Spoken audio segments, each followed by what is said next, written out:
You guys, welcome to episode 31 of The Big Messy Bun. You guys are you're in for the ride of your life, literally.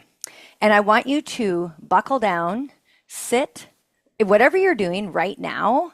If you're on the go and you're running and you're doing a whole bunch of shit right now and you can't focus, come back, go watch episode something else, but come back to this because this guest that I have on for you today deserves your undivided, utmost attention. He has got so much to share with you. I welcome to the show Martin Lockett. And I was thinking about how do I introduce someone that's been such a force? I'm going to say that. And I decided not to call you a public speaker, not to tell you someone who's been to jail and now is speaking to audiences. I decided to just say, can I just introduce you as Martin Lockett? And he said, yeah, I love that name. My mom gave it to me. And that is just the vibe of our show here. Martin, we are all about. So when I started this show, just so how we tie you into what we're doing here today, I sat down on January 1st and I grabbed a mic and I just started to rattle off a dream that I felt was inside of me. I almost felt like I had words in me that I had to express more. And I just grabbed the mic and I started. It was scary. I didn't know what I was doing, but I just kept putting one foot in front of the other. And today, up to today, we've shared all kinds of topics on how to live your best life, how to let go and not let your past determine the you today. And so I think today's episode, my guests will be like, holy shit, she barely spoke because this man needs the time to share his story. So I am going to hand the mic over to Martin. And Martin, I am so thrilled. I have to tell our audience, this is our first time meeting. So Right. we met. I'll share how we met. So then people are like, holy, do you stalk everybody on the internet? And so I was invited on the Laugh podcast, a podcast that's called Living Alcohol Free. And when I was invited there, Martin, I don't know if I ever told you that I was nervous to be on that podcast because I didn't have a big alcohol story. But Mhm. then as the episode unfolded, I've lived the pressure that so many people feel to consume the alcohol. I just lived most of my life without it and took ridicule and borderline bullying and bullshit. And I still do. I was just grilled the like couple weeks ago by somebody. They're in their 60s and they're like, "Why don't you?" And I'm like, "Are you seriously asking me to defend this?" And Right. if I had a wild past, would that make it better that I'm alcohol free? So, anyways, Martin was a guest on that show. And when I came to go on that show, they sent me your story. They said, listen, this is what we're about. And I was like, jaw dropped. And that was years ago. And he has updates to his story. So, without further ado of Katey going on, Katey is going to hand the mic over to Martin. Welcome to the show. Thank you so much, Katie. What an introduction. And I'm glad that you decided to expand your platform and amplify your voice at the beginning of this year because the world needs to hear it. You are doing incredible things. A lot of people qualify by saying, at your age, you do this, you're so amazing. I'm not going to say at your age, I'm just going to say in general, like you're just a Hmm. powerhouse in general. So let me just start with that. So yeah, I'm happy to get into my story. I'll just kind of take folks back to the beginning. I'm actually in the house. So I just flew in yesterday. I'm in Portland. I live in Pennsylvania, but I just flew in because I come here for work every month for a week, and I actually stay with my brother and his wife in the house that we grew up in that my dad bought in 1982 for $16,500. Wow. And it's just beautiful to come back home. So everything started right here, literally right here in this house. I grew up here in Northeast Portland. I will say that for people who know anything about Portland today, you hear about the naked bike ride, you hear about, keep Portland weird and Portlandia and all this, this fun, wacky stuff. It was a very different time back then. It was in the 80s. It was the height of the crack epidemic. There were gangs coming up from California. fighting for territory. There were drive-by shootings. There was rampant, uh, drugs and prostitution. It was essentially a war zone.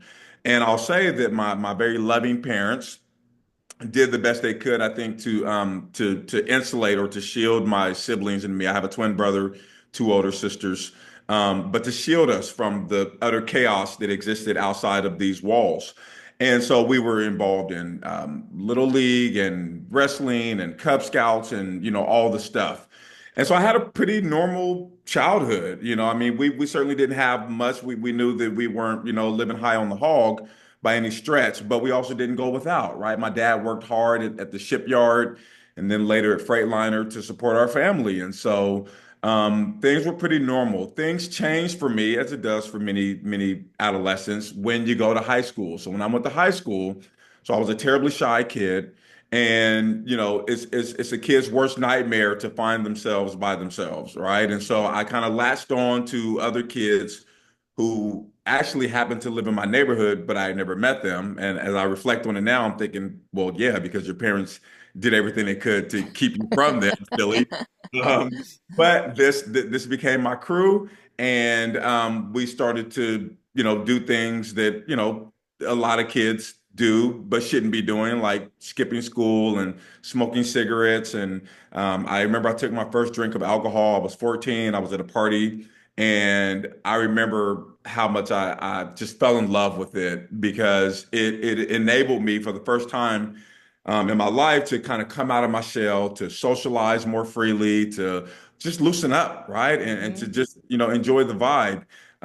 And so this was my kind of infatuation with alcohol for the first couple years. So between 14 and 16, just kind of a social lubricant, things like that. But then we also started to get into the life of crime. And so we started to steal cars and committed some burglaries and things like that. I got arrested, put on probation, got kicked out of school twice. One time for being drunk at school, and another time for selling weed. Had to go to an alternative school. So there was certainly some bumps in the road throughout my high school years. I tried to get my act together around junior year and start to take night school classes to make up some of those credits I had missed out on freshman and sophomore year. Ended up falling a credit and a half short of graduating high school. So at that point, I'm seeing this ceiling on my life, right, and my potential because I'm like, I didn't graduate high school. I'm living, in a bad neighborhood. Everybody who looks like me just is kind of stuck in this bubble. And so what does that mean for my life? Well, it's not good. So the alcohol really became my go-to at that point because I'm having, self-esteem issues. I have no healthy self concept of, what I'm good at or what my prospects are. I really don't have a cultural identity. I'll back up a little bit and say that I very much struggled with my identity as a Black person growing up in this environment because on one hand, I felt that if I'm going to be true to my culture, then I have to, wear the gangster clothes and sell the crack cocaine and carry a handgun, even though I wasn't raised like that, right? But I felt that that's what I had to do to be a Black kid or Black man or whatever. But I also went to school in a pretty mixed neighborhood, and it was in a more affluent neighborhood. And I remember that a lot of my white counterparts would come to school and they dressed differently. Their parents got them cars when they turned 16 and were able to drive, and they symbolized success for me, right? They symbolized success, and so I remember, so I would literally hang out with my buddies, try to be a thug, try to be a gangster. And then I also had a part-time job at an ice cream parlor because my parents were really big on us understanding the value of a dollar and earning your money and all of that.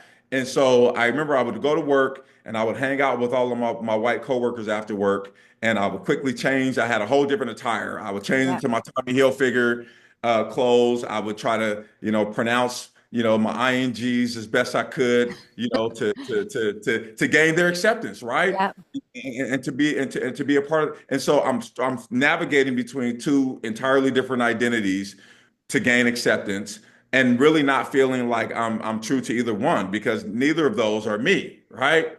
And so that was where this internal conflict really was bred, and alcohol became my crutch because I didn't feel I could go to my parents and talk about these struggles because we just didn't talk about our feelings a lot in this household. As much as I love my parents, they Yeah. weren't raised that way. They didn't pass that on to us.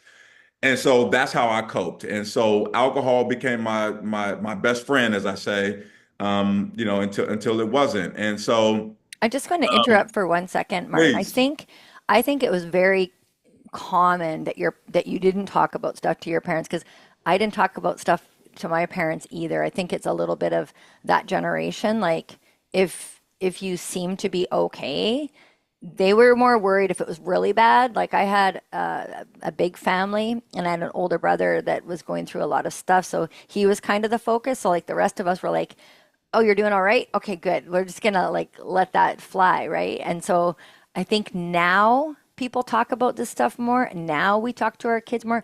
I talk more to my kids. And sometimes when I say this, Martin, to my boy, I'll be like, are you okay?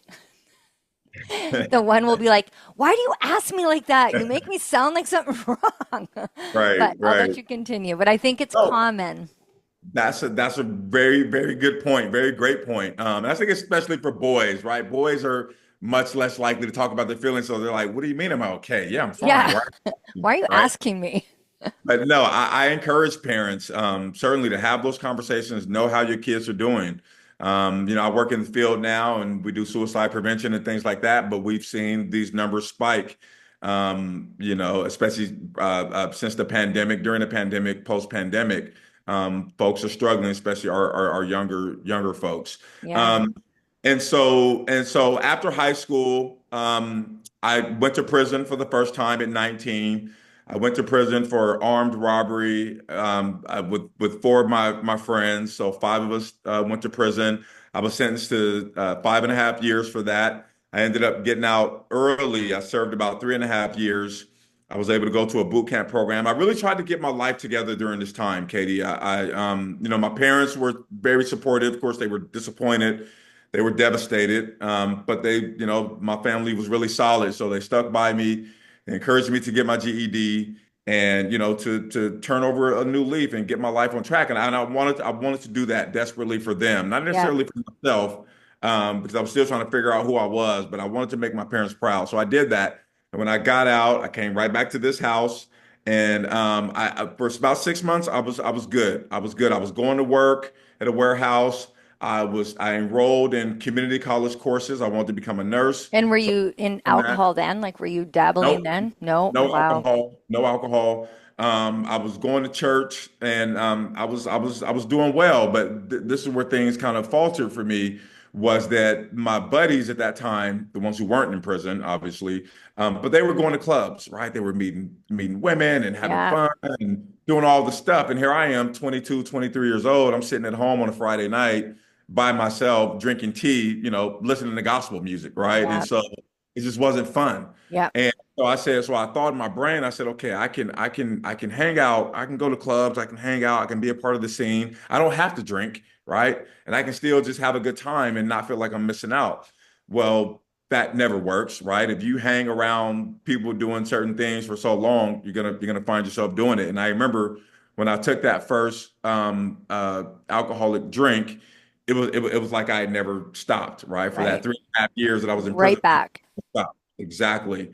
So now It I'm is drinking. such a social lubricant, though, like you said. Yes. Like, it is such, like, when I did drink, I mean, so I was out just at work. I have great energy, Martin, and I they know. often ask me if I drink before I arrive. And like, I work with retired folks, so they're 65 to 100 and so years old.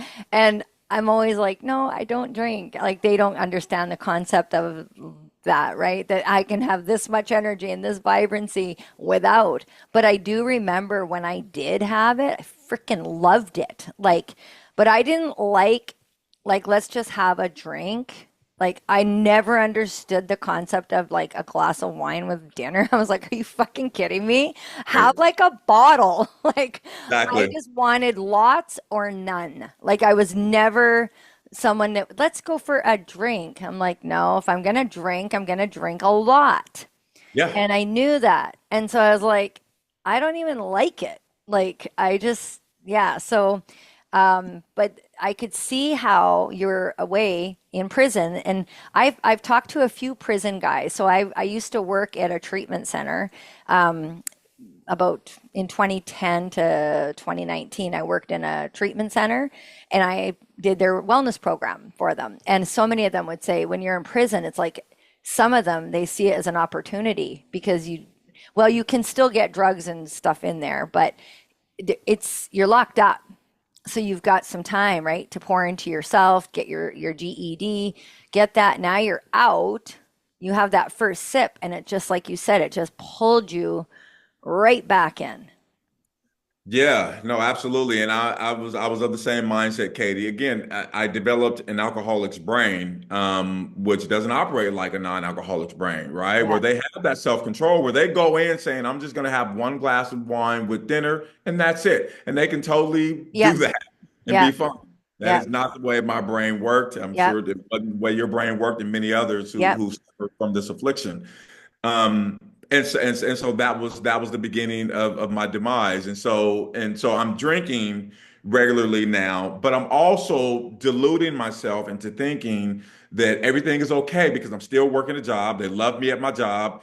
I'm getting raises. I'm kicking butt. I'm still going to night school 4 nights a week. Yep. 4 nights a week. Now my grades weren't, they were like B's and C's, so it wasn't like I was a straight A student, but Yep. for me that was good enough, right? Yep. That was progress. I'm paying my bills. I moved out of my parents' house. I met a woman at a club, and 2 months later, moved in with her in Vancouver, Washington. And so I saved up $5,000, went to a car auction, bought my first car. So, like on the surface, things look pretty good for a 23-year-old guy, right? Yep. But inwardly, I am still struggling because when I was in prison, I never got to the root of my alcoholism in the first place, right? And so that's what persisted for the next 2 years. I'm drinking every day. I'm going to clubs every weekend. I would literally start my Saturday mornings, Katie, with gin and grapefruit juice at 7 o'clock in the morning before I even had a piece of toast. Like it, Wow. it was and drink all day and all night, and then go to sleep the next morning, wake up and do it all over again. And then Monday through Friday, I would obviously go to work from 7 to 3:30. So like Uh, a dual life. absolutely, absolutely. Your And then as soon brain as I must got have home just from been work, tired. Holy shit. absolutely. Yep. And so that persisted for 2 years. I was out for 2 years. And this leads us into December 31st of 2003 when everything changed. All right. So this is where I'm going to let you just run. And because I don't think there's any parts that I need to jump in on. My audience is going to be like, holy shit, she's just sitting. But I'm just going to let you tell the story, Martin, because I think it's I think it's just meant to be shared by you. Okay. Um, so that day, started off like any normal day, right? I went to work at 7 o'clock. We had gotten off work early because it's the holiday, and so we started wrapping things up around 11 o'clock that morning. And I remember as we're all young guys working in a warehouse, and I remember as we were kind of wrapping things up, ready to head out, my boss had just made a casual joke, and he said, you guys go out, live it up, have the greatest of times, but please do not end up on the front page of the freaking newspaper. And of course, we laugh it off, and we clock out for the day, and it's been over 21 years, and I'll never forget those prophetic words. I mean, those were literally prophetic words for my life. And so I left work at about 11:30 that morning. I headed straight to the liquor store. I got to get my day started right. I bought a fifth of gin, and I headed over here to hang out with my twin brother because that's where he was living here at the time. I get to this house. I hang out with him.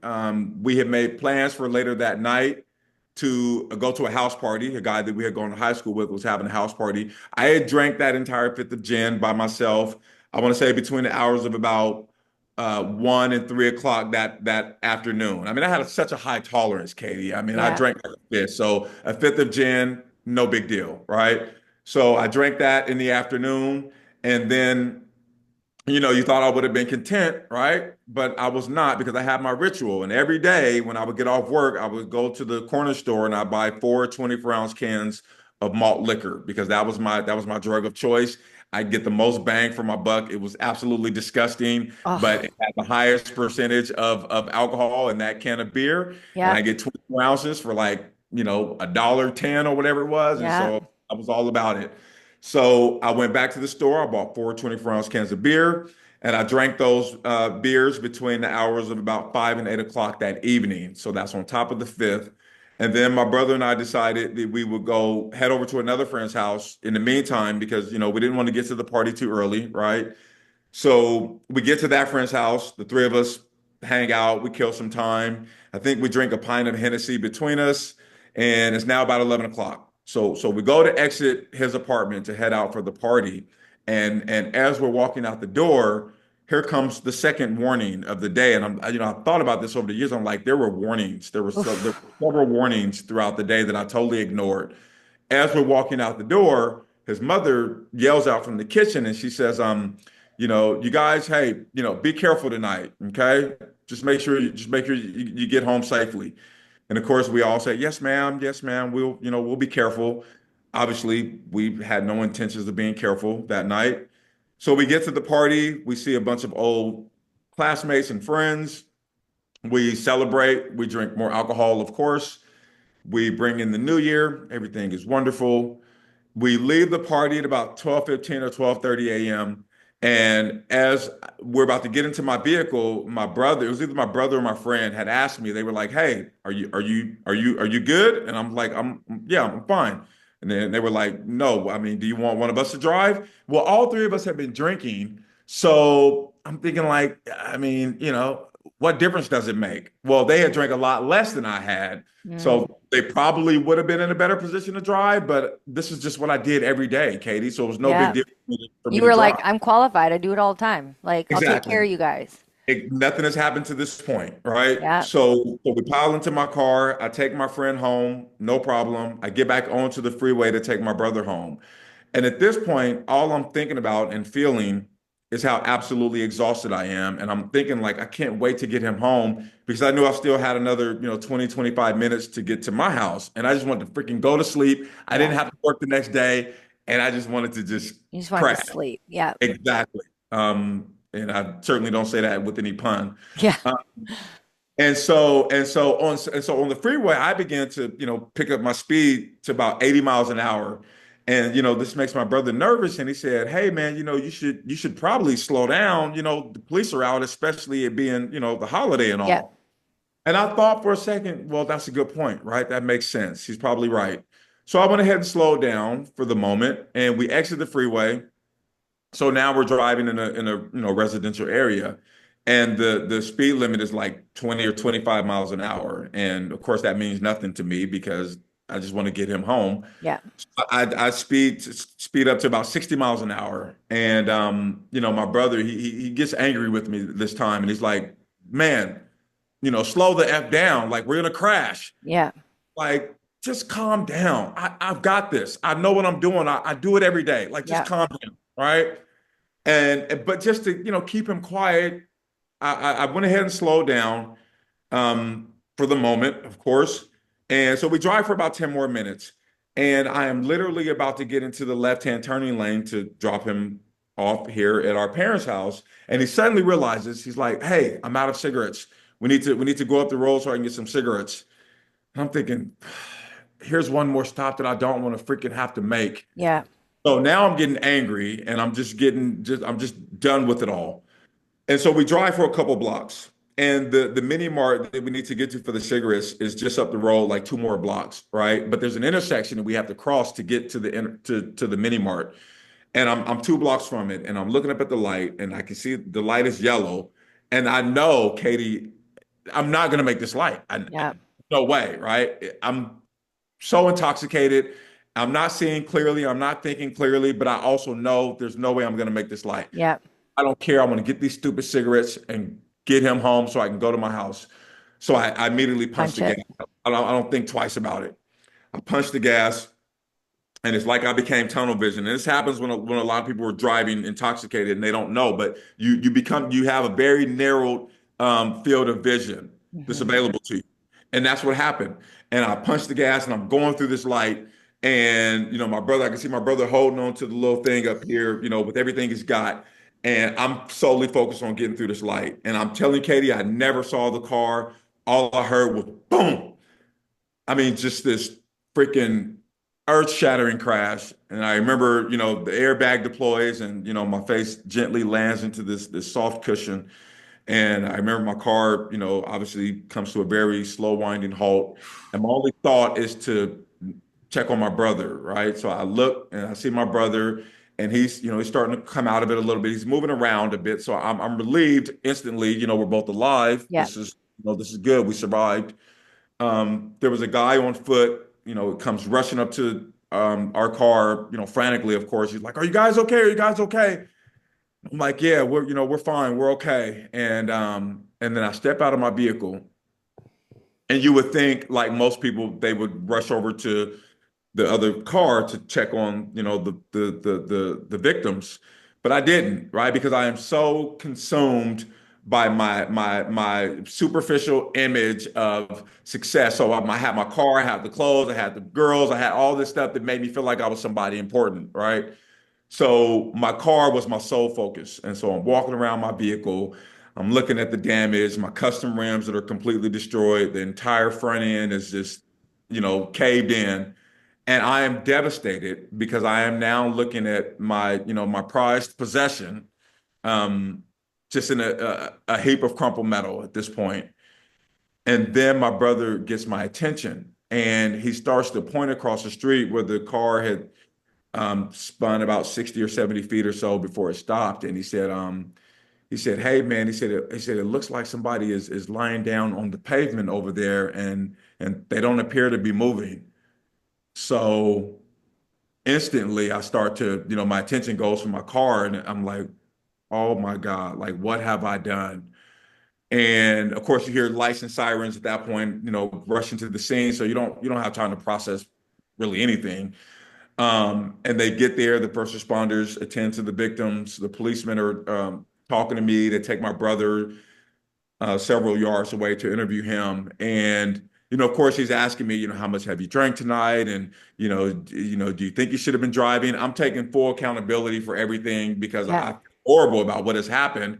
And I'm like, no, I know I shouldn't have been driving tonight. It was a horrible mistake, and he tells me like five or 10 minutes into that interview, he tells me that that person who was lying on the pavement had been pronounced dead. And in that moment, like I mean, you can just imagine I had been out 2 years. I'm 24 years old at this point. I'm keenly aware of the sentencing laws in Oregon You around. you know what's coming.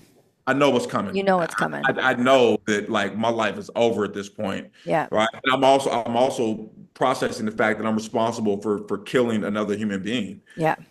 And so he tells me, so obviously I'm placed under arrest. I'm put into the back of the patrol car. We head for downtown for processing. We drive by my parents' block, and I take one last look down the street because I know that like I'm This not is going to it. You're not be out coming home. for at least 10 years, right? And then as we're taking that ride downtown, he tells me that there's another passenger that's being transported to the trauma center just a few blocks away, but they have very, very grave injuries. And so we don't know the outcome of that person. And so I'm processing that. And then as we're going downtown, I'm listening to the police radio because there's a lot of, back and forth about the crash and what's happened. And I could hear what sounded like what came over the police radio was that another person had been pronounced dead at the scene. And so I said, "Excuse me, sir." I said, "Did I just hear that correctly? Did they say that there was another passenger in the vehicle that didn't make it?" And he said, "Unfortunately, yes." And so I'm like, "Oh my God, like what have I done? How could this have happened? Yeah. Two people dead. There's another person with life-threatening injuries, and like it is like it's over for me. Like it is over for me." And so that's how my New Year's Eve ended, with me in a jail cell with 2 counts of DUI manslaughter in the first degree, another count of assault in the second degree for the guy who had been injured. Um, Families destroyed forever. Wow. I mean, I know how this story goes.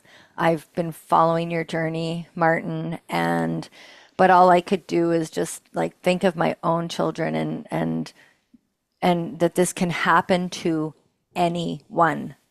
And I think I was very strong-willed as a teenager that I would never drive drunk. Like I just knew that was something I never wanted to do, and I really am disgusted at the amount of people that do it and continue to do it, and everyone thinks they're okay.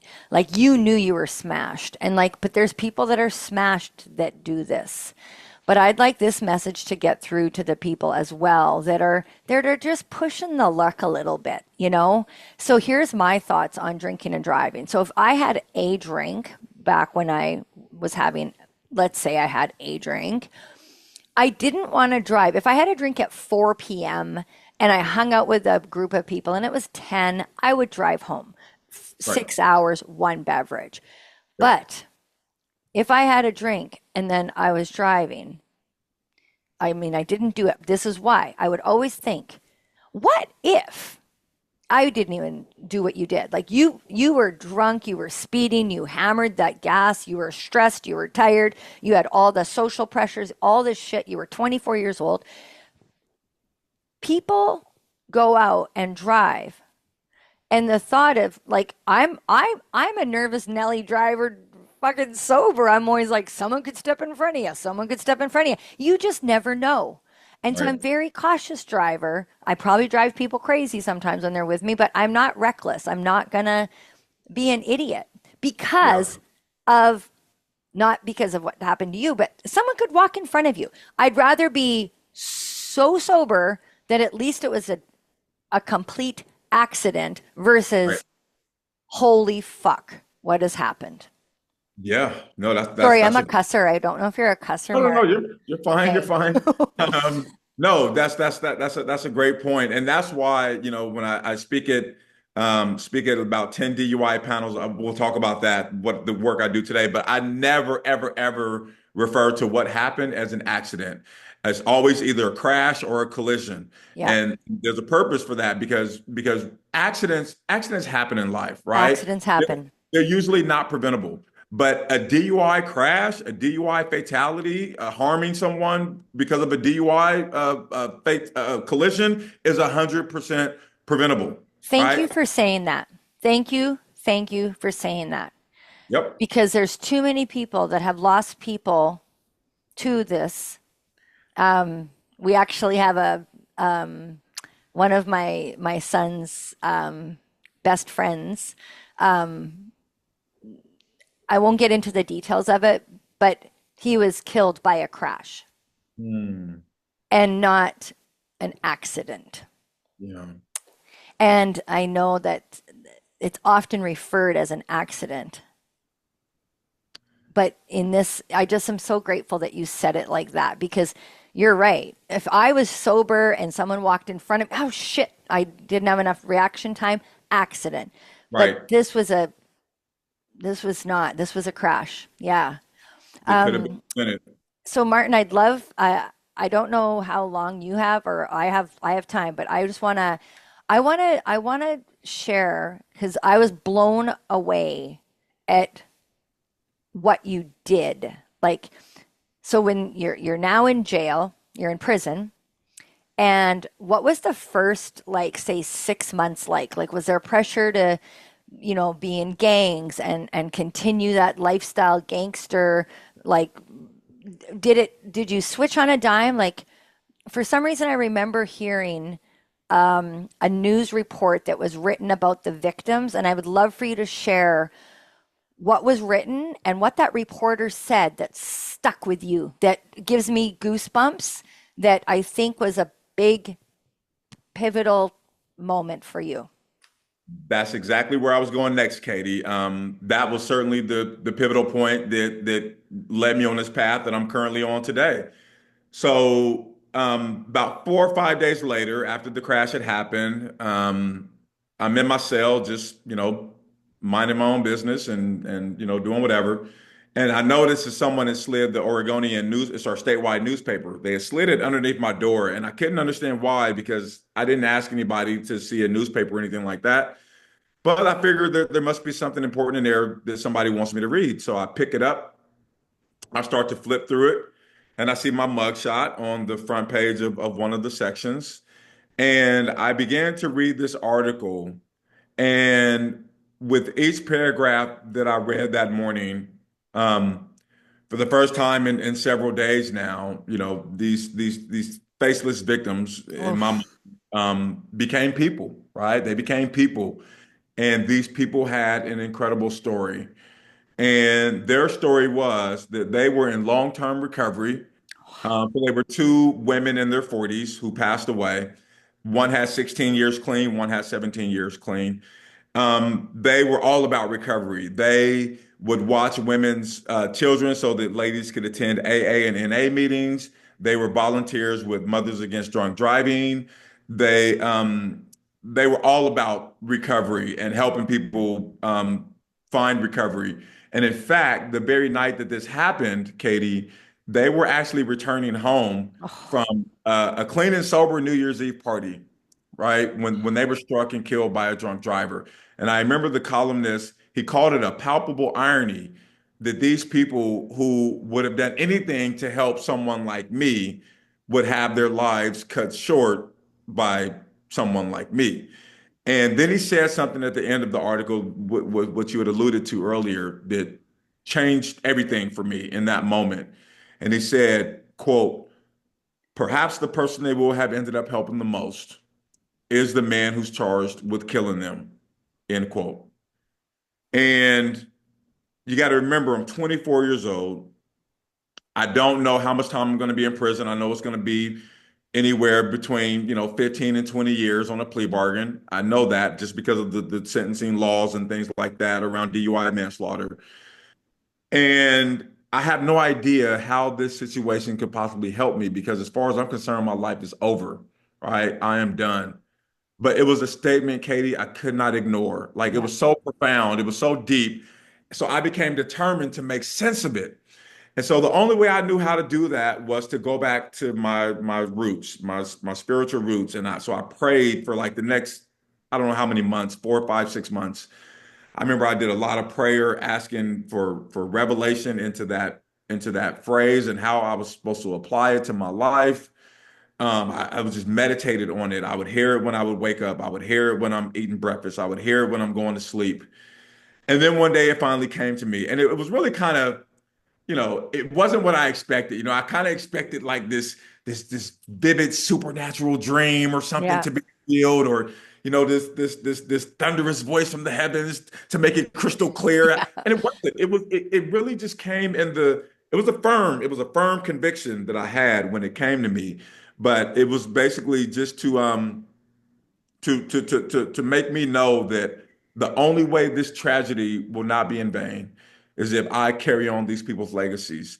If I literally devote the rest of my life to doing everything I can to not just prevent something like this from happening again, of course, is number one, but to help people who are struggling like I did with mental health and substance use issues, right? And so that was going to be my focus. That was going to be my drive. And it gave me a sense of purpose and a sense of direction for the first time in my life that I had never had.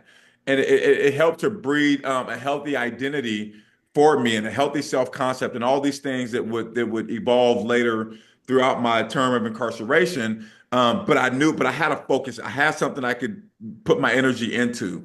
And so that became my focus. And so I figured, over the next few months, that kind of materialized into me deciding that if I'm going to do this work, then it would make sense to become a substance abuse counselor, right? At this point, all I had was a GED. I knew I needed a college education of some sort. So I take a plea bargain a few months later for 17 and a half years.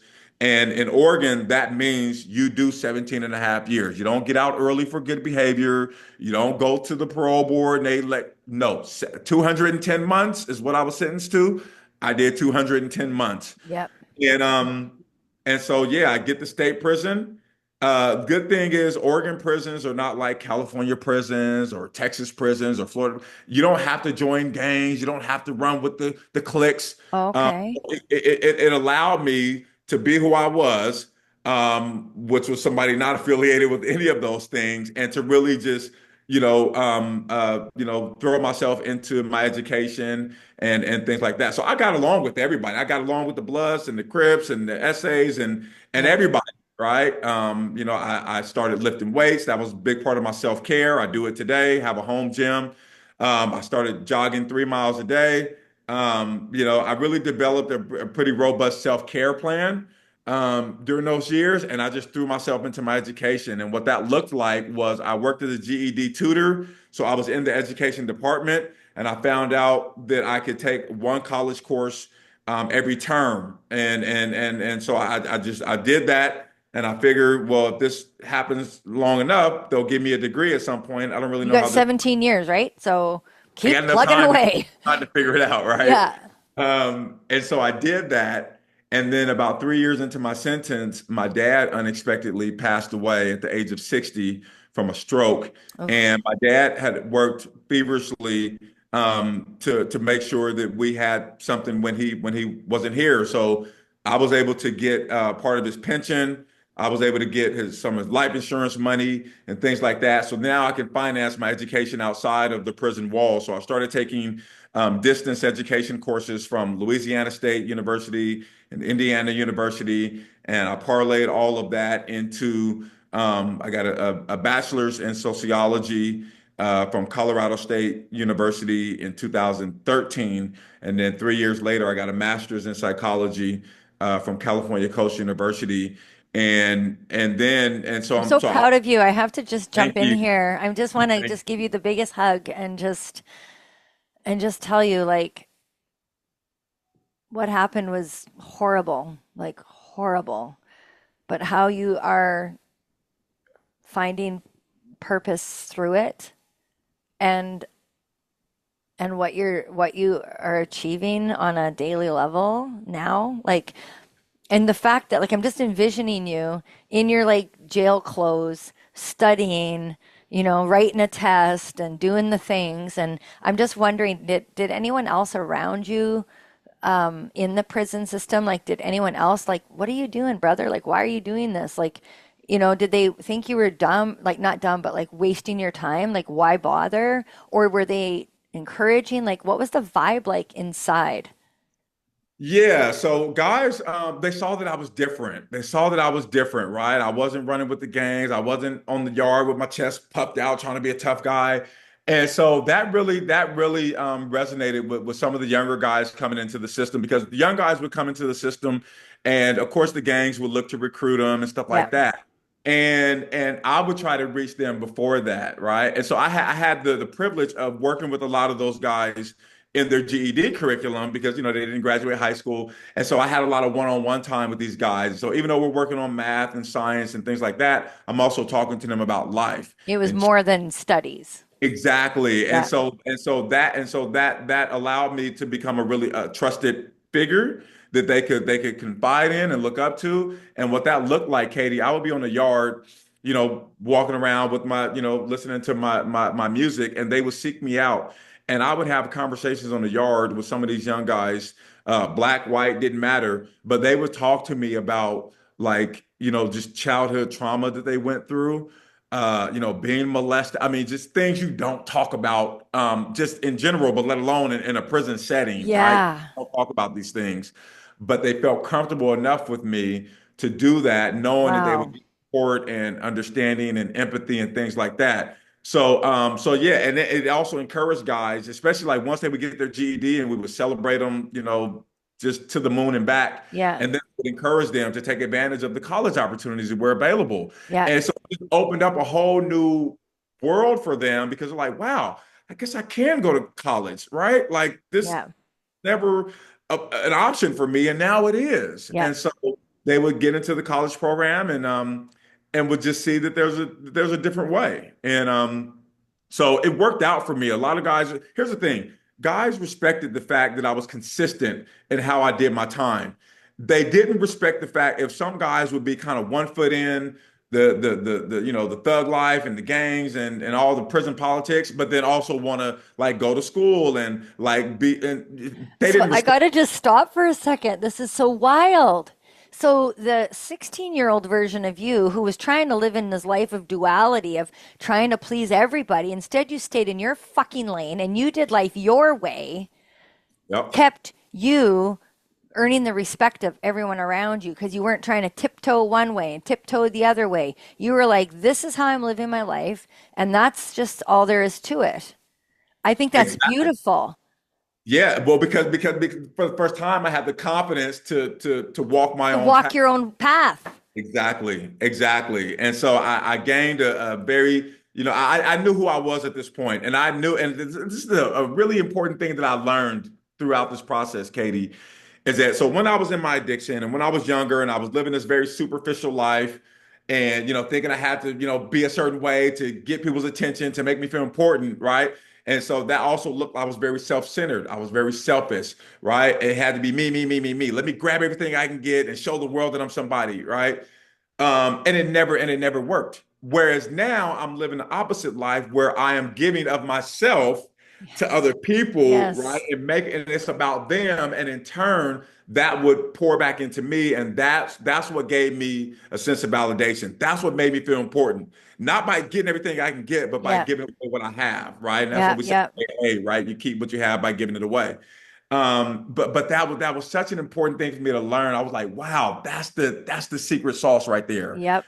Right. And so you pour into other people, and then in turn pours back into me. And so I knew that I was on the right path. I knew this was going to be my life's mission. And so to get back to my education, so I have my master's degree, but I know I need more than that to And how get many certain. more years of prison time do you have when you get your master's? Like, where are you at? I have 5.5 years left. So this is Okay. 2015. So I have been in 12 years. And I'm thinking, well, how can I get my clinical hours? Because there's no program in the Oh, Department of yeah. Corrections that allows me to get clinical hours, right?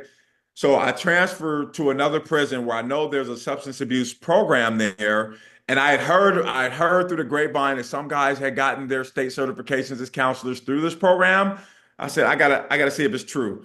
So I go to this prison and I write the clinical director and I say, hey, here's my background, here's what I've achieved. I really want to get my certification. Can I, talk to you about that? So he calls me down there. We have a conversation. He's like, yeah, he said, we don't, it's not really a thing. Like we've done it in the past, but it's not really something the Department of Corrections like offers. He said, man, you've done a lot of work to this point, right? You've invested your own money. You've been putting in work. You have a master's degree. That's really impressive. He said, I'm going to see what I can do. He said, so he went to his boss. They cut a bunch of red tape. I wasn't even eligible to be in this program because you have to have a year or less on your sentence to even Oh, go to a treatment program, right? So I didn't even qualify because I had 5.5 years left. They cut a bunch of red tape. They said, we're going to allow you to first go through the program as a participant, yep. right? And then we can talk about you being an intern, a mentor to get the hours, right? So, and I'm going to this program thinking I have a master's degree in psychology. I've Did it worked on feel myself. remedial a little I'm bit? like, this is, I'm not going to learn anything, but whatever. You want me to jump through the hoops? I'll jump through the hoops, Yep. right? And I'm telling you, Katie, like that program, I go 5 days a week for 6 months, 6 or 7 months, and I learned the difference between sobriety and recovery, right? Yep.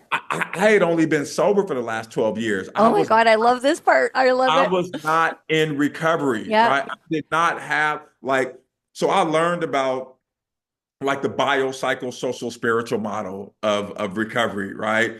And I learned about trigger into not just people, places, and things, but like my internal triggers, Yeah. right? And I learned that there's so much overlap between my addictive thinking and my criminal thinking, right? There's so much overlap between, and so I'm like, wow, like okay, so take the biopsychosocial spiritual model, and it's like, okay, when we're in our addiction. Like biologically, we're not taking care of ourselves. We're putting chemicals in our body. We're not sleeping well. We're not exercising. Like we're just compromised biologically, right? So if you're going to be in recovery, you have to make a concerted effort to do things the right way biologically. You have to pay attention to your diet. You have to make sure you're getting adequate sleep. You have to have, an exercise plan. Like Yep. you have to make a conscious effort to take care of yourself biologically. Psychologically, the cycle part, right? In our addiction, we're not processing our feelings. We're not seeing a therapist. We're not going to group counseling. We're not, right? So You're not talking. we're not talking, we're trying to Yeah. numb feelings, right? It's Yeah. the opposite. So then you have to come up with a plan to be comfortable with talking about your feelings and getting support and reaching out for help and things like that. Socially, in our addiction, there's no boundaries, there's no healthy boundaries. Our friend group is likely people that we're using with and things like that. So in your recovery, you have to have healthy boundaries. You have to surround yourself with like-minded people and be a part of, activities that are sober and things like that. And then spiritually, in our addiction, we're spiritually bankrupt. We have no spiritual, life or, belong to anything spiritually. And so you have to, and spirituality is not religion, obviously, not saying you need to join a church or anything Yeah. like that. But like you have to have something outside of yourself that you kind of lean into that will kind of give you that vigor and that sense of calm and that foundation, right? Yeah. That grounding foundation. And so I was like, wow, like that's a lot. And so I really started to pay attention. So that's why I said I built a really a really strong self-care plan and started going to AA and things like that for that. Started going back to church again and just really put a lot of attention on and then healthy boundaries. Like, what does that look like? I had never had those. I was Yeah. always a people pleaser, and so and developing boundaries and things like that. And so I learned a hell of a lot through that program. So when I graduated the program, and then I immediately started working as a mentor where I would lead the group like 2 or 3 days a week to get those hours. I would do assessments for new guys coming into the program. I would do orientations. I would do one-on-ones. I would learn how to do documentation. So now I'm getting these clinical hours, and it's also just strengthening my own recovery plan, right? 100%. Yeah. So I did that for a couple years, and then I got certified as a recovery mentor first in 2018, and then the following year I got state certified as a counselor, a substance abuse counselor in the state of Oregon. And around that time, I had also begun to tell my story for the first time in the prison setting because they started having DUI victim impact panels. They would bring in people from the outside who had lost someone to a DUI driver, and they would tell their story in this room of about 50 adults in custody. And Are they doing this, Martin, in hopes to prevent them from going to do the crime or exactly. do So the similar behavior? exactly. So when they get out, that they wouldn't, do that Yeah. anymore. And so I was asked to tell my story, and so I crafted my story, and I told my story for the first time in 2018 in prison, and it was again confirmation that I knew this was something I needed to do once I got out. And I recorded it just to put it on YouTube, and it happened right before the pandemic and a lot of the DUI victim impact panels were looking for online content. So my story just really started to get circulated throughout the country, and so it's been shared pretty much in every state. I still get messages today from panels who use my story, and so I was able to get my story out there before I got out. And so once I got out in 2021, it kind of set me up to start telling my story So out you were here. in prison during COVID? I was in prison during COVID, and it was oh my God, that Oh, was the worst time. The worst time. I want to, I did my homework on you. And I recall, did one of the victims reach out to you or victim family members reach out to you during COVID to ensure if you needed anything that you were That's okay? that's exactly right. So it was actually right at the outset of the pandemic. So we're talking March of 2020, and I get this letter, and I don't know who this person is, but I certainly know the last name, right? And so my heart is in my stomach at this point because I have no idea what this letter is going to say. Yeah. And I open up this letter, and it's just a short, three short paragraphs. And she says, "Hi, my name is such and such, and my mother was such and such." And she said, "I can't help but to think about all of you who are locked up during this challenging time. It must be so difficult for all of you." She said, "Let me know if there's anything I can do, if I can send you, money or food or toilet paper or like anything to like make things easier for you." Um, she never talked about in that letter like like how difficult it had been for, her and her family over the last 16 years at this point. Um, she literally only expressed concern for my well-being, which Wow. just blew me away, blew me away. So I sat with this letter for the next 2 or 3 days just to process it, right? And want to make sure that I gave a response that was worthy of what she had expressed to me. And so I wrote her back like 12 pages, like front and back, and just letting her know everything that I had done over the last 16 years to honor what I said I was going to do. Because in the Yeah. courtroom, when I got sentenced, I told them I was going to spend the rest of my life, honoring their legacies. And so it was important for me to let her know what I had done in that effort. And she wrote me back, and she thanked me for that. And she said, this is probably the best, possible outcome that my family and I could have hoped for. And she said, I'm going to share this with them when I see them again. And she just encouraged me to continue to do what I was doing. And Wow. so we exchanged a few letters, and I hadn't heard from her, haven't heard from her since that time. But it was validation that I didn't know that I needed until she gave it to me, and I was Yeah. like, that's exactly what I needed. Like it was everything for me. So yeah, so that was something I will forever cherish. And so when I got out in 2021, I started speaking at local here in Portland, local DUI victim impact panels. And then I wanted to in 2022, because every year, Katie, I went to the new year with a new focus, a new Yep. goal, right? And so my goal when I got out was to start speaking at panels.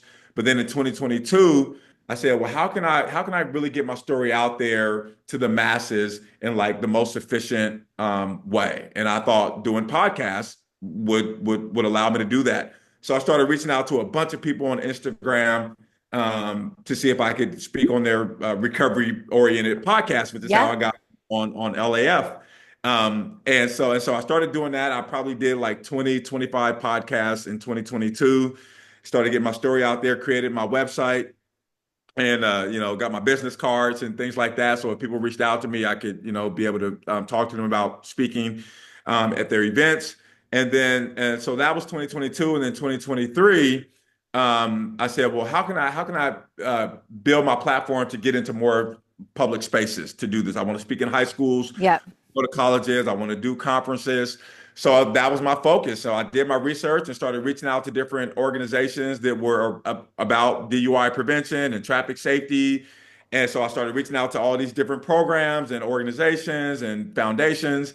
And so that allowed me to start speaking in high school. So now I speak at several high schools throughout various states, mainly in the springtime before prom and graduation season, when we know a lot of kids tend to Yeah. drink and drive more. I've spoken in colleges. I did the Save a Life tour up in New York.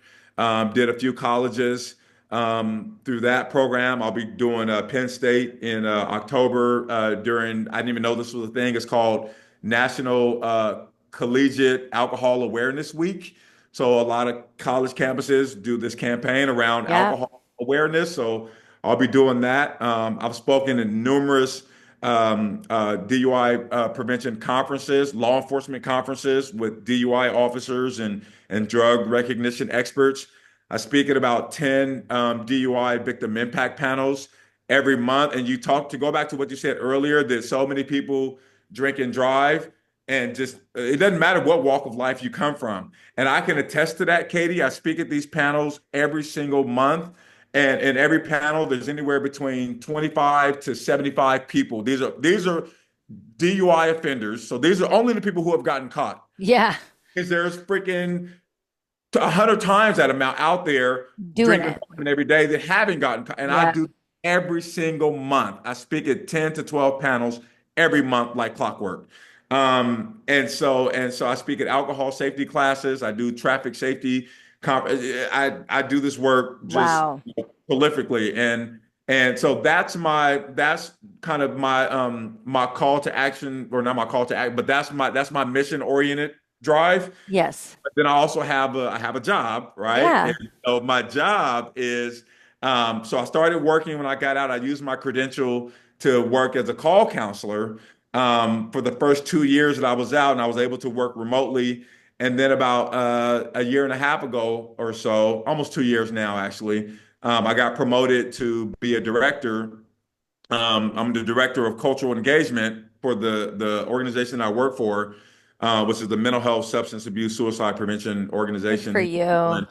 And so I lead. So I'm here in Portland. I live in Pennsylvania, but I come here every month. I lead a small team into communities of color to do trainings and workshops and have conversations around mental health and substance Beautiful. abuse and suicide prevention. And then I made it a focal point when I got promoted to go back into corrections to work with the adults in custody. So I've gone back into 5 prisons now, where some of the guys I was celled up with or lived on the same housing unit with, I'm now doing these trainings so that they can provide peer mentorship for their peers who are struggling with mental health issues. And so it's really come full circle. I love what I do. I'm very, very busy.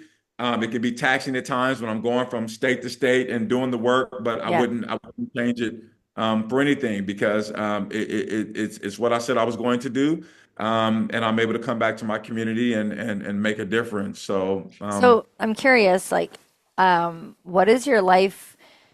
What's your day-to-day life like now, Martin? Like you've explained like your work, busy, busy, busy, but I'm talking about like the social pressures today. Because like I'm telling you, every time I go out, I'm 54 years old and I still get asked the question, why don't you drink? Or like you must like how boring, all that sort of bullshit. What is it? How is it for you? Like, are you friends with some of those guys that you were friends with before? Have your circles changed? I mean, obviously, over 25 years, our circles are going to change naturally as well. But how do you handle that? Like, do you just shut people down? Is it just like, how do you handle that? yeah, I no, guess I'm that's asking you because I want to encourage more people, especially women in perimenopause and menopause. Alcohol is really freaking hard on our systems. Like we just don't handle it. And not in the handle it sense of like, oh my God, I can't handle my alcohol. You actually are physically really hurting yourself by drinking. And I'm yeah. trying to help women realize that you can live without it and be a good, happy person. Like, so what's your take on it? And like, life, I mean, it's you can't compare the two because it's so extreme, but how do you handle the day-to-day pressures that we all have? Like we're in a booze-soaked world.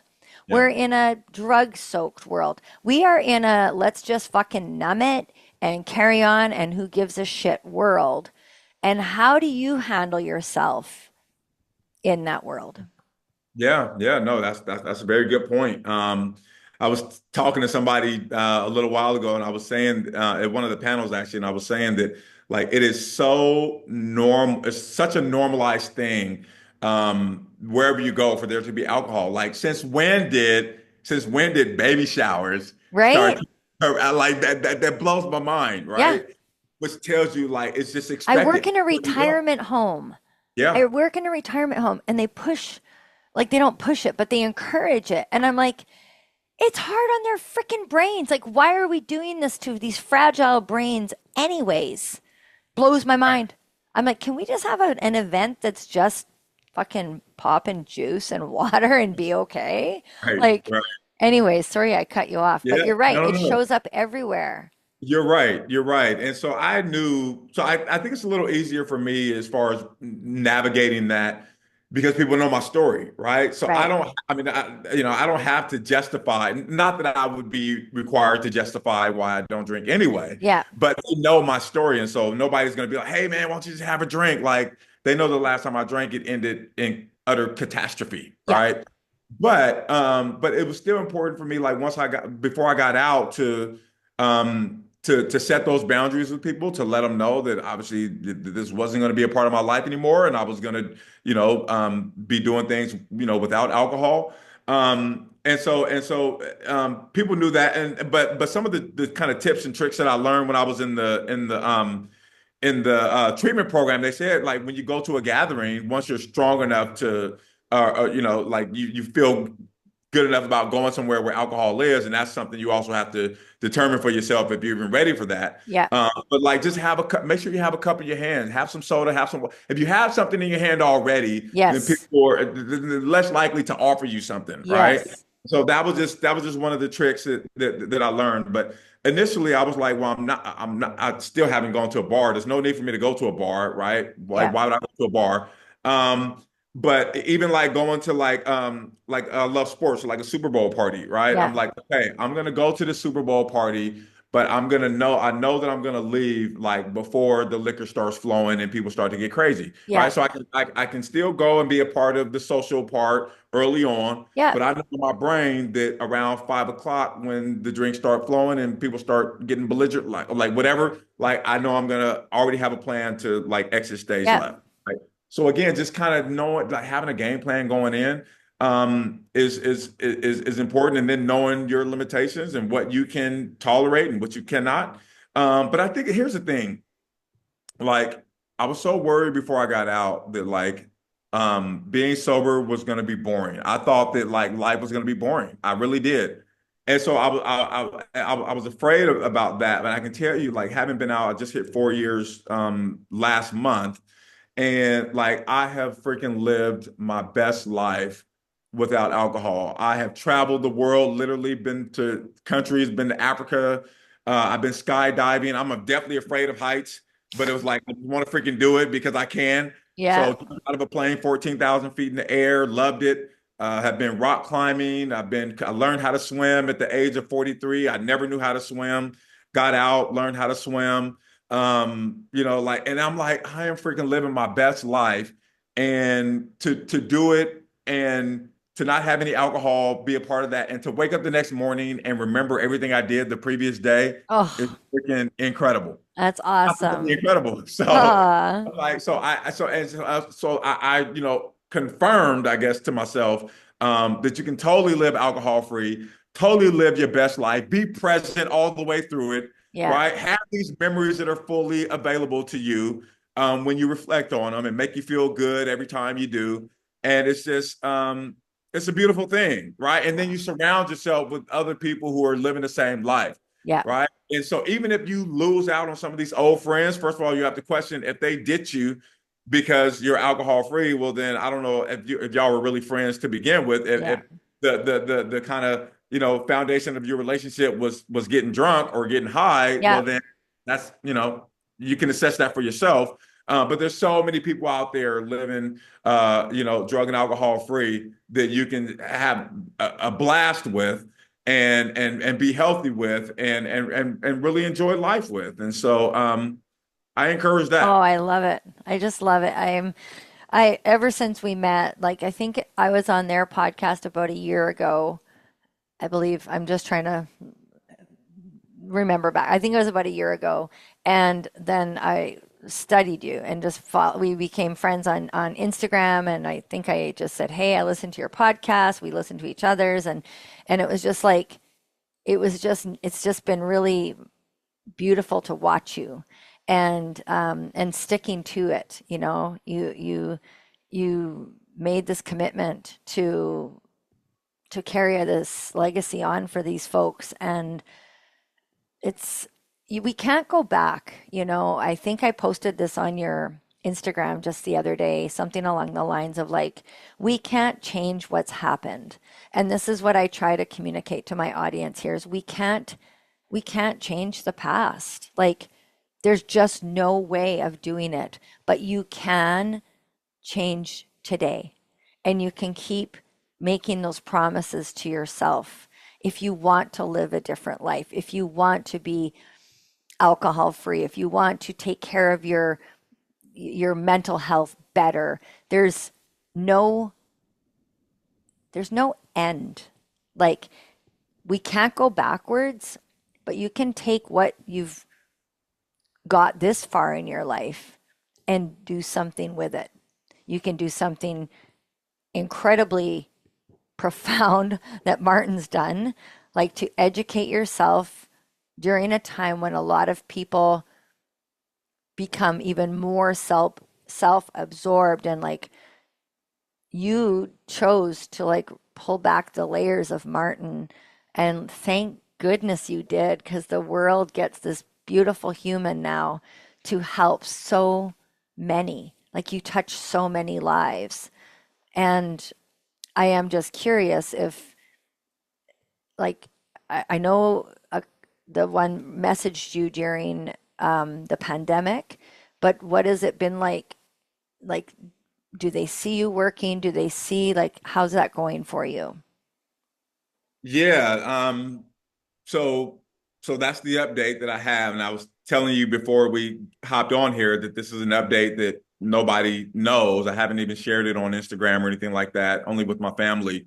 But about 3 weeks ago, maybe a month now, I heard from another one of the victim's daughters, her youngest daughter, and she found me on Instagram. And because it's got all, when I go out and speak at different places, I'll try to capture that with pictures and then do a caption.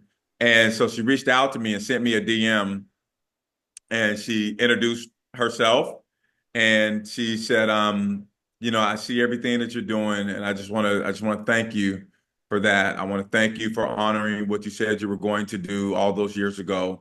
And she said, my mother was a wonderful person, and I would love to talk to you about her someday if you want to know more about her. And and she just encouraged me to keep doing what I'm doing. And of course, I immediately responded and thanked her profusely and told her, you have no idea how much this means to me. And I said, I read about your mom in the newspaper that day. So I know she was doing incredible work. I said, I'd love to hear from you, how amazing she was. And, I gave her my phone number. And she wrote me back, and she said, well, thank you. She said, this is good for now, just to exchange messages.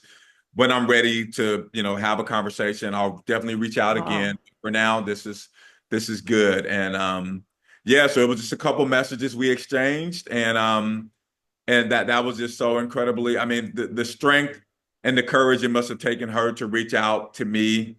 I just can't imagine that. And to kind of shower me with praise just for doing what I said I was going to do, right? Nothing, profound or anything, but for her to do that, it really, really touched me. And then there's another, I'll just add this other little bit. The last panel that I spoke at about 2 weeks ago, um, the coordinator of the panel reached out to me afterwards and said, you won't believe what happened tonight after you spoke. I said, what happened?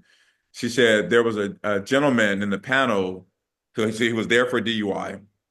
And she said he reached out to me and he told me that his aunt was one of your victims, and that he wanted her to let me know that he appreciated the way that I tell the story, because I have a part of the story where I really highlight like the victim impact statements that they made that day in the courtroom and how much this really affected them, and he really appreciated that. And so it's just amazing that you never know who's watching, who's paying attention. Yeah. Um, but I'm really glad that they see that I'm doing this work. I said I was going to do it. I will forever do it as long as there's breath in my body, and then I'm doing it in a way that they appreciate. So that meant a lot to me, as you can imagine. What I love is to see you doing this great work to honor them, but in doing so, you're honoring the gift of yourself. You honor it by doing the work you're doing. You're exercising, you put good nutrition in, you create adventures for yourself, you smile a lot, you are good to other people. Like, these are things that make our time on earth, which is so short, and as full as possible. I often say I just want to live as full as I can. And on the podcast, I talk a lot about this 80/20 rule that I live by, that like 80% of my days are joyful, laughter, good. They don't, it doesn't have to be wild things, but just being kind and taking the time to be kind, and finding a way to, about 3 podcasts ago, I talked about a memory that I was allowing into my current every day. And if you allowed yourself to focus solely on the crash and solely just live in that hurt until you die, instead you're taking these years you have to like truly be the best Martin that you can be. And I think that we get so hung up on a mistake we make, or we live in guilt or anger, live in a blame world. Like, you could have turned around and found a way to blame whatever you wanted to, and instead you owned it, you took responsibility, and now the action that you live out is just beautiful.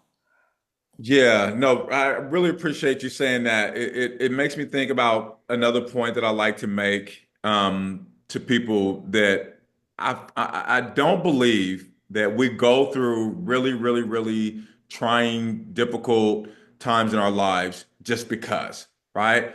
I think we go through things, it could be self-inflicted or not, but we go through things because, just as you said, Katey, we're not meant to just look at the thing, right? Like, oh, I can't believe this horrible thing happened to me. Why has it always happened to me? Look what everything that's been taken from me. This is horrible. This is miserable. My life sucks. Nothing ever goes right. If we only focus on that, we're going to totally miss the point. We're going to 100%. totally miss the point. The point is that we are going through that to kind of, kind of push everything else out, and to like really, do a lot of introspection and self-reflection, and ascertain what it is from that situation that we're supposed to pull from it that will lead us on a path going forward, Yep. right? And so if we're only looking at the horribleness of the situation, we're going to totally miss these invaluable life lessons that we're supposed to take and help guide us going forward into some greater purpose, Yeah. right? And so I encourage people that whatever it is you're going through, if it's premenopause, if it's or perimenopause, if it's menopause, if it's a divorce, if it's a job loss, whatever it is, like, yeah, it sucks. But really, really use that time to reflect on what lessons you are supposed to extract from that situation that you can take with you, that will serve as a guiding light to get you to a higher calling in your life, a higher purpose, a new path. And it's scary, right? It's Yeah. scary. Of course it is. But I'm telling you, like, it is happening to you, happening not to you, but it's happening for you, right? Hmm. But you have to be willing to be a participant in that process of kind of reshaping your life and reclaiming a new identity, and really forging that path ahead, that is meant for the betterment of your life. Yep. If I had a mic drop. I just wish I had a mic. Oh, I have a stone though, but I want to show you. I have a little tiny rock. I love different rocks. It's a little theme on our show. And this Yeah. one I keep near me, and it says, I made it myself. It just says, "What is this here to teach me?" And I found this little rock when I moved into this place. I moved 2 years ago, and I was just like, "What the hell am I doing now?" Like, it was a bit of a trying time, and I just found it, and I decided to write on it, and just sat it on my kitchen table because this wasn't here yet. And I'm like, okay, I'm just gonna sit and stare at this rock and figure out. And now when I have a trying time, I ask myself that question faster every time now. Like, what is this here to teach me? Why did this happen? Okay, what is this here to teach me? When you take it there, you it looks less like punishment and more like a lesson. And I do know that we will continue to get lessons handed to us until we learn it. And so that, yeah, I could talk to you for another hour, but we are going to wrap up our show here, The Big Messy Bun. I would love to have you hang on just for a moment after. I just want to take a couple photos so I can promote what you have shared with us, and I will yank video out as well. But I just want to thank you so much for coming here. I also want to share with my audience just what a good man he is. He was scheduled for Tuesday. We're talking today on a Thursday. Sorry, he was scheduled for Monday. And on Monday, I got short notice that my daughter was near and I could go hang with her. And I was just very honest with Martin. And I think that's also important that we're just honest with people. And I just messaged him and said, is there any chance we can reschedule? I have a window of opportunity to hang out with my girl. And he was like instant, like, go enjoy her. And I just want to say thank you.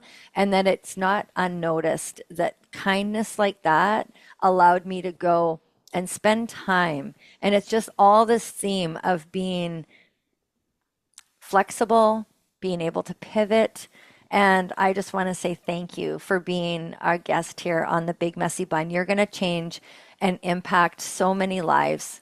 And I just hope that every single one of you listening to this, I guess the next thing I should ask you, I think this is something we do on podcast, where can they find you? How and like what kind of services can you shout out that I want you to fly here, my friend. So what's the best way that people can get a hold of you and in touch? Yeah, so I'm only on one social media platform, which is Instagram, at Martin L. Lockett on Instagram, and then my website is martinlockett.com, where you can see the work I do and see the community feedback that I've gotten from the work that I do and things like that. And my books are also available through my website as well as Amazon. I wrote to publish two books while I was inside. One is my memoir called Prison to Purpose Pipeline. And then the second one is a collection of blogs that I wrote. I was a regular blogger for a couple inmate related sites out there. And I took the best 100 blogs about prison life and how I was able to like overcome a lot of things within that setting and created a compilation of blogs that's called My Prison Life, a Blogger's Insights from the Inside. So yeah. I love it. Oh my gosh, we're gonna have you on again. I know that we will because I just love what you've shared, and like I think we could go even a deeper dive into the health part of all of this, Martin, that we didn't really dive into today, that I would love to share how you have taken a very destructive lifestyle and created such a healthy one. And so we'll have you on again to talk just maybe lifestyle. I didn't want to go down that path today. It's my typical path, but I wanted the world to hear what you had to say because it was just it's touched my life, and just watching you do this is such a great message to the world. So I'm going to sign off. This was episode 31 of The Big Messy Bun. If you're not following the show, please follow the show, share this episode, and I hope you save this in when you're watching podcasts or listening to podcasts, you guys can save these in your favorites. Go back and listen to this when you're feeling like you can't turn a shitty situation around. Please go back and listen to this. If you are on the fence of maybe your alcohol is out of hand, or even if it's not out of hand, but you're ready to make a change, save this episode if you need inspiration in your life to turn your painful situation into something so beautiful and purposeful. Just save this episode. Thank you for listening to The Big Messy Bun, and we'll see you next week.